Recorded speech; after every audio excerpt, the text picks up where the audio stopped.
ole thlir tu le ngai thatu zong zong te in zawai in chi bai le vekule he kan tun lai boruak chu kan channel in lo thlir thin chuan kan hria anga Trump tarifa wangin khovel pumpuya boyatin Trump hianin a thian thatak tak te po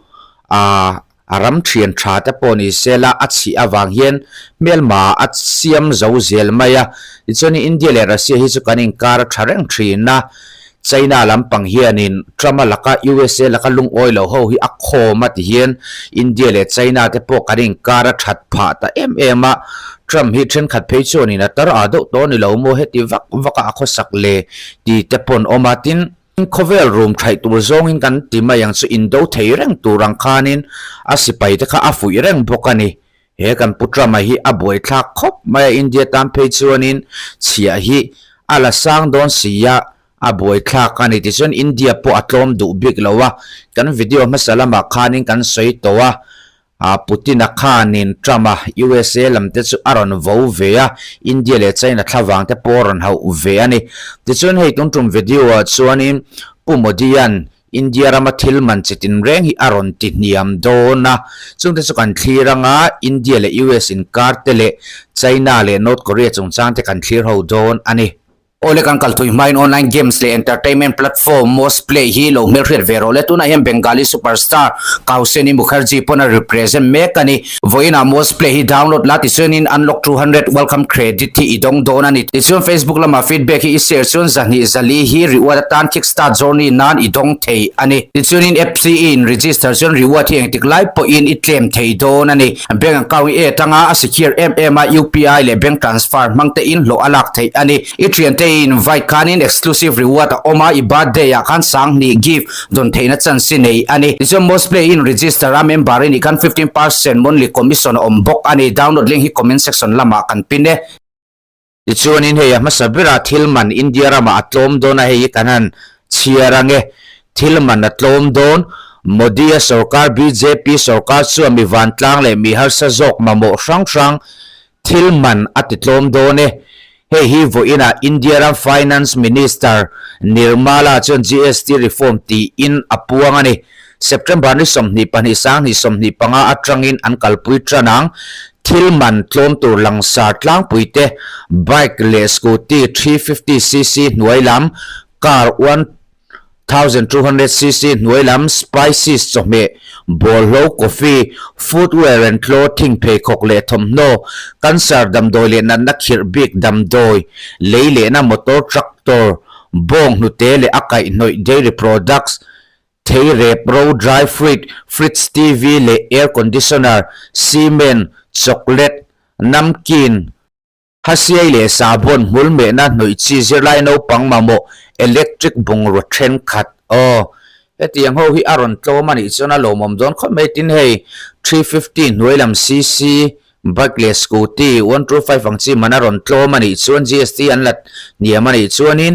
cheng sing ruk sing sari velin scooty kha alei thei donatin 350 nuailam cc antinan R15 MT angchi te po cheng sing riat cheng sing kuang vel puna lei thei mai thei ani karang chi te po aron tlom viau donani Pumodi sarkar chu faklo hi an har thin khop mai hei kan unaw pakim jong una North Korea chu in China kathop zel don ti in thule la aron ne eng poni sela kanan chiar vele ange North Korea ram ho tu Kim Jong Un chuan China in aram chin humhal tura amalak na le mason na atho na konga North Korea chu ra thop zel don ti China President Xi Jinping ahril Kim Jong Un hi China Victor Parade man puin azina ninga ni kan President Xi nen Beijing aning komani Kim chuan khovel din mun engang point in thak danglam ma se North Korea le China inkara in thren thana om chu adanglam don lo ti asoya Xi po in rampani de chu thenom tha thren tha le tho pui tha tak an ni thu asoi ve bok Kim Jong Un a thu le la te po ti khan kan ngai thale ta China hi chu an support em rengani Ichuanin hei Israel in Iran abe ma khanin Iran lampang khanin uranium nuclear siam na man ropoimo kha an che khol nem ni in an ron posa kanan tar lang velenge Israelin abe main Iranin uranium at check call name UN agency September ninga sang isomni panga United Nations Nuclear Watchdog International Atomic Energy Agency IAEA report chuan kuminzu ni som pathuma Israelin Iran abe ma khan Iran chuan ral thuam siamatur uranium chu alo check call bel ni in atar lang report a hian kumin mei thla a Iranin uranium at check call chu kezi zali somli chu juni som pathuma be ani khan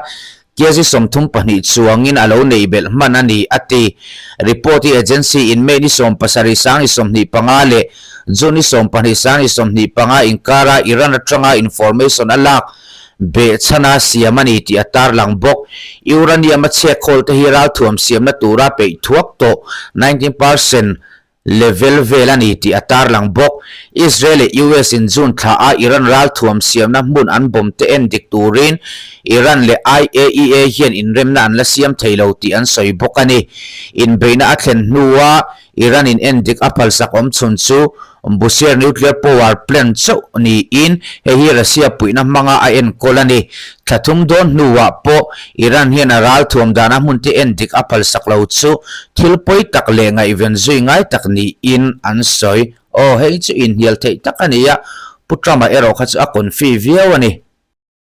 tuna chuanin India le US relation chung chang hi kan tar lang velenga hei Trump tarifa wangin media trend katsuan in India le US in kar hi achiat phalo tepo anron tieng po ni sela pos kanan siarange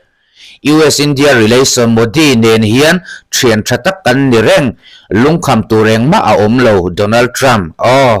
putraman he thu hi aron soi vele ani kan siarang September ni ruksan ni somni panga Press Trust of India PTI report le Akashvani News New Delhi in tuk in dar som le minute nga zinglama apuan dan chuan nimin ninga thakwa sang ni somni panga khan US President Donald Trump chu reporter te zona India le US in lai chin la kum somni chunga niam lai ber ani wangin India ram nena in lai chin dan thak danglam reset turin I in pe ti chu hetiang hian Donald Trump chuan a chang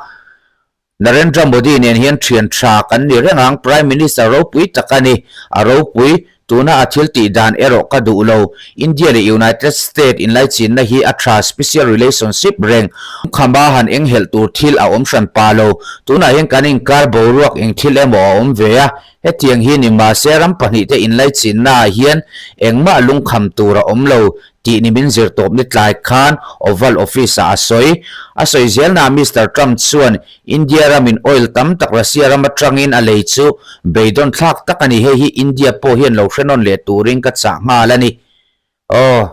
eng po ni sela India nen kanin ka chu a tha ti angin soi reng ma sela min beirenga min pu chereng mai hi chu aboi thak ve khop mai kan sia chun som zelang tarif sang tak 15% kan la ani Prime Minister Narendra Modi nen hian in thian tha kan ni reng in anin thian that thu hi chu asoi reng amaro chu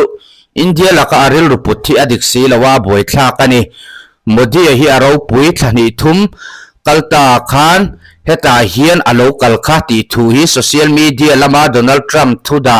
post US and India le Russia ram chu China laka ahlo losta ani Donald Trump chana ani he social media through social Mr. Trump thu post su India le Russia te hi China Sual thuk thim ber laka kan lo ta ang le mai tho ho na thatak lo nei mul te se ti thu ata chuak ani China hi chu a mu kholo view ram thim anga a mu te po ati ve thei thawani Senior Counselor for Trade and Manufacturing Peter Navarro chuan Twitter India ram tarif laki asang bera chu US ram chung na tam takin ator pha ani ati India hian diklo na po kan nei ve anga maro chu developed country ni tum ram mason ni tum kan ni ve wangin Trump te hian min mu thei vak lo te chu hai ruala ni bik lawani National Economic Council Director Kevin Hackett chu Mr. Trump le a trade team te chu India ramin Russian oil le chunjam zela wangin an bei adong leya Russian oil leina atranga sum mu hi ral thum Russian Ukraine indona kalpui zelna atan manani thuwa soi Mr. Hackett chu India nen hian ram pani te in lai china chungchanga in biak rem thuhnuaiah base ti thu reporter hena nimin zirtom ni kan huai tau sa asoi o eng poni sela India hian thiam lo na tam tak chu kan nei ve tho amaro chu rammason ni kan tum ve mek ani sia hei hi US lam hianin hriat thiam na an nei lova US chu kan hriat to angin an mani ta na thatura chum poisa kan nei lo kan ti to kha